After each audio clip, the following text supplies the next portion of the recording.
Hey, R34.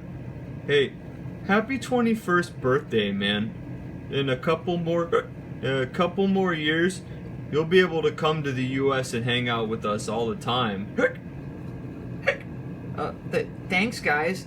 I appreciate you coming out with me for my birthday. I think I drank a little too much. It's alright, man. I think we all drank too much. I was hitting that heavy shockproof pretty hard, but it does help my aching fourth gear. Bro, I'm so wasted, man. Oh, man, I was having Royal Purple and Diet all night, bro. That's barely even a drink, man. But I guess you do have an automatic, so you have to handle that lightweight stuff. Speaking of, I think I had to water all my stuff down with additives. I think I'm gonna have a hangover. You'll be alright, man. Hey, C10, what did you drink?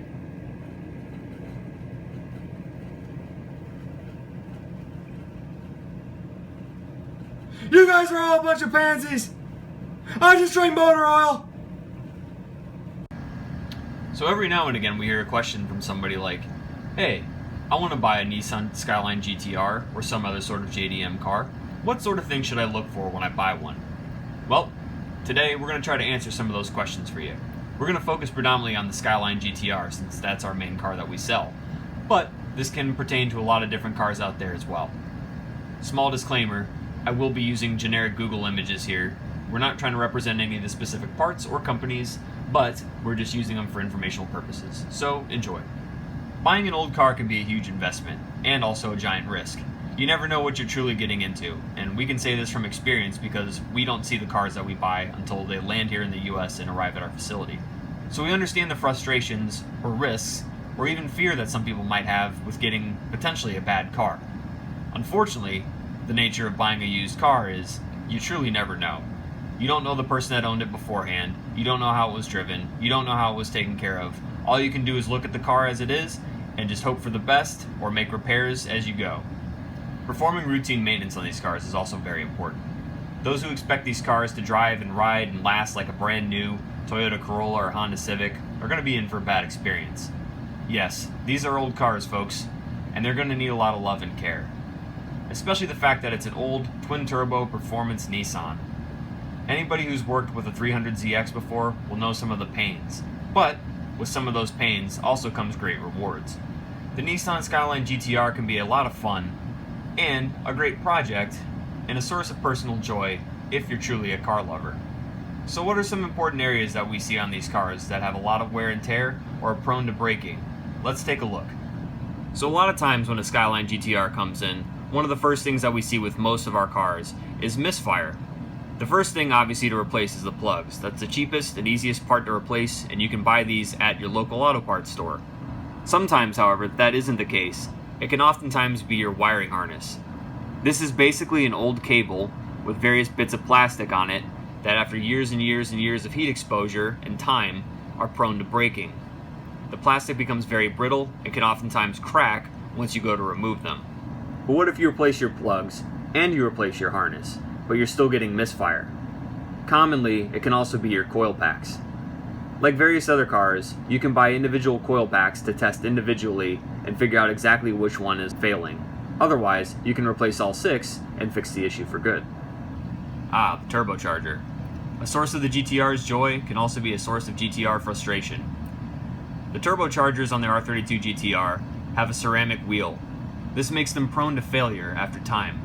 Oftentimes, the impeller can break and shoot through the exhaust, giving you no boost. Not good for a turbocharger. While this can occasionally happen with stock boost, the most common source of failure is once somebody goes to up the boost to increase the power of their car. Many times, savvy GTR owners will go ahead and replace the turbochargers with upgraded units. That way they can turn up the boost as they please. Or, as an alternative, many times people will switch to a single turbo setup. This is oftentimes easier to work on, according to our tech, and gives you the option for more power in the long run. This particular part breeds a lot of fear from potential GTR owners. This is the oil pump, a part that is known to fail on various older cars. In 1991 and a half, aka August of 1991, and later, they upgraded the oil pump at the factory, giving a slightly less failure-prone unit. A lot of times, however, customers will choose to upgrade with an aftermarket one just to be safe. Mind you, this is a very big job and can be very expensive and time-consuming, but well worth the price and time spent. While the GTR's transmission isn't necessarily terrible, we have noticed a lot of cars having grinding fourth gears. This is a very big problem with GTRs and can oftentimes be remedied simply by a flush and using the proper fluid. If you have an especially grindy fourth gear, we recommend the Heavy Shockproof by Redline. Externally on the car, it's very common to see signs of paint fade. It's pretty rare that 25-plus-year-old paint lasts and keeps clean after all that time. Clear coat fade or paint fade in general is very common on these cars.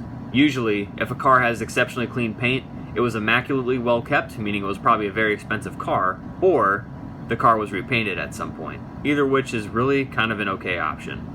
Now here I purposely found a photo of a GTR interior that was basically immaculate. In real life, it's pretty rare to find one that looks quite this good. But some common areas of wear and tear, gonna be right here on the steering wheel. 25 years plus of people's hands touching it. Yeah, wear and tear. The shift knob, unless it's been replaced at some point, more often than not, the leather on it has some wear and tear. Same thing as the shift boot and the handbrake boot.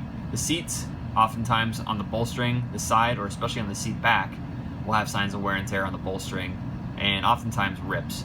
Sometimes on the seat cushions, you'll find signs of cigarette burns, and a lot of times people will ask, but a lot of cars will have the dash bubble. This particular one does not. We've seen plenty of cars that do not, but we've seen more of them that do have it. Alright, I'll apologize for some of these photos.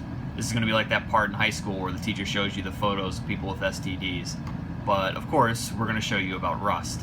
Yes, terrible, debilitating rust that many people are deathly afraid of because they think it will destroy their car. While rust can destroy your car in some ways, rust is also easily repairable.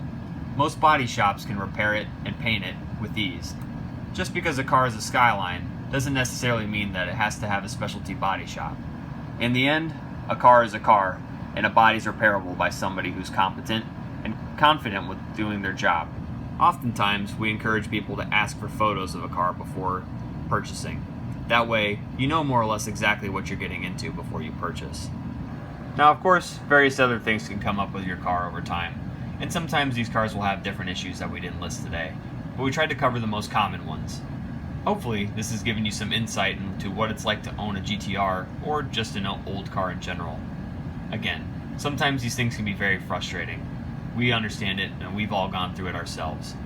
But if you truly love the car, or just cars in general, sometimes the experience can be rewarding. If you guys have other things you'd like to learn about Skyline GTRs, or maybe just JDM cars in general, we'd love to hear about it from you. Throw us some comments down below, and hopefully we can use some of these ideas to make future videos for you. Thanks again for watching this video, and have a good one. I like big butts and I cannot lie. You other brothers can't deny. And when a girl walks in with an itty bitty waist and a round thing in your face, you get sprung. Wanna pull up the top, cause you notice that button. Turn that crap off! That's not real music! Would definitely recommend Montu Motors. And I would definitely go through Montu Motors again and again. Registration, insurance, all that stuff. But at the end of the day, they took care of every fear you could possibly have. They'll be able to answer it right on the spot. That was a ridiculously simple process for getting a JDM car. I couldn't be happier with my purchase from Montu Motors.